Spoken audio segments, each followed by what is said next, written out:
Somos alumnas de tercero de psicopedagogía. Mi nombre es Laura Gutiérrez. Yo soy Jacqueline González. Y desde la Cátedra de Neurociencias se nos propuso abordar una temática a elegir para poder desarrollar. En este caso elegimos lo que es la lengua y el habla y los trastornos del lenguaje, que abarcan la afasia, alexia y agrafia. A continuación, procederemos a explicar la definición de lenguaje y lengua y habla para introducirnos en la temática.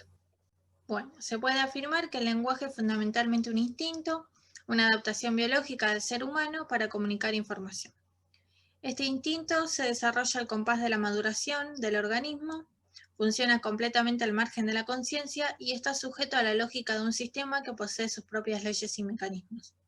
En definitiva, el lenguaje es un impulso de nuestra naturaleza limitado tan solo por la conjunción de dos elementos: el cerebro con sus limitaciones neurofisiológicas y la mente con sus restricciones computacionales. Tanto el cerebro como la mente nos sitúan ante el marco científico en el que se integra la psicolingüística.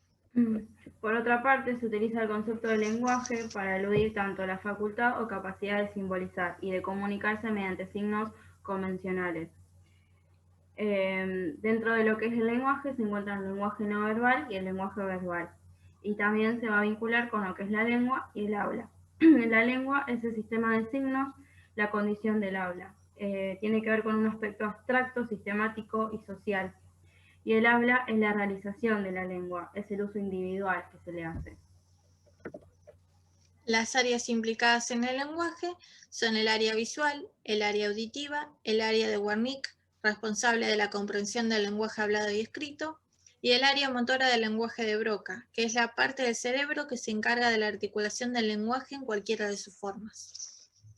Bueno, en cuanto a la producción del habla, tiene que ver con transmitir las señales a partir de estas áreas que se mencionaron anteriormente, y también va a estar involucrado lo que son las fibras nerviosas del córtex y el tálamo. Como primer punto, interesa destacar que un trastorno del lenguaje es un impedimento que dificulta que alguien encuentre las palabras correctas y forme oraciones claras al hablar. Puede tener dificultades para entender lo que otros dicen, para expresar sus pensamientos con palabras.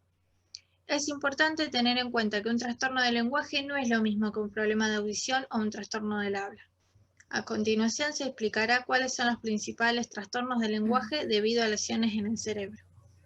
Uno de los trastornos que encontramos es la afasia, que es un déficit en el lenguaje producto de la lesión en una o más regiones del cerebro que controlan esta habilidad. Va a generar dificultades en lo que es la producción y o comprensión del lenguaje. Por lo tanto, se van a ver afectadas todas las modalidades lingüísticas. Sin embargo, el trastorno de la afasia no se reduce a la expresión o comprensión hablada, sino también a la escrita, y también el lenguaje gestual se va a ver involucrado. Bueno, entre las causas principales de este trastorno encontramos los que son los accidentes cerebrovasculares, los tumores, el traumatismo de cráneo y las enfermedades degenerativas. En ciertos casos se altera la comprensión, en otros la producción y otras veces ambas vertientes del lenguaje. Es importante destacar que dentro de la afasia se van a destacar diferentes tipos, entre ellos lo que es la afasia de Broca, la afasia de Wernicke, la afasia global, la afasia de conducción, afasia transcortical motora y sensorial y la afasia anómica. Bueno, y acá se pueden ver las localizaciones a nivel cerebral. Otro de los trastornos del lenguaje que encontramos recibe el nombre de alexia. La alexia es un trastorno del lenguaje escrito caracterizado por la pérdida parcial o completa de la capacidad de lectura, siendo esta producida por la aparición de algún tipo de lesión cerebral. Se trata de una afectación de tipo secundario, es decir, derivada de otra alteración que incluso puede interpretarse como síntoma de esta. Se considera un tipo de agnosia visual, es decir, la ausencia de reconocimiento de algún tipo de estimulación perceptible a través de la vista. Bueno, los tipos de alexia que se pueden encontrar son la alexia pura o sin agrafia, la alexia central o con agrafia y la alexia anterior o con una afasia.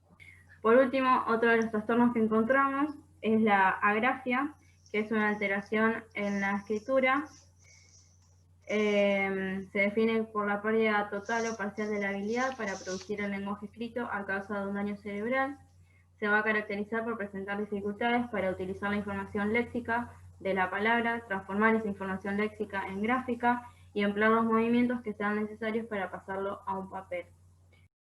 Dentro de lo que es la grafia, se encuentran tres grandes tipos, lo que es la grafia periféricas, lo que es la grafia centrales y agrafias afásicas.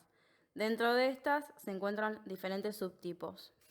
También tenemos lo que es la grafia pura, la grafia motora. Bueno, acá encontramos las localizaciones a nivel cerebral y por último ejemplos de lo que sería cada trastorno.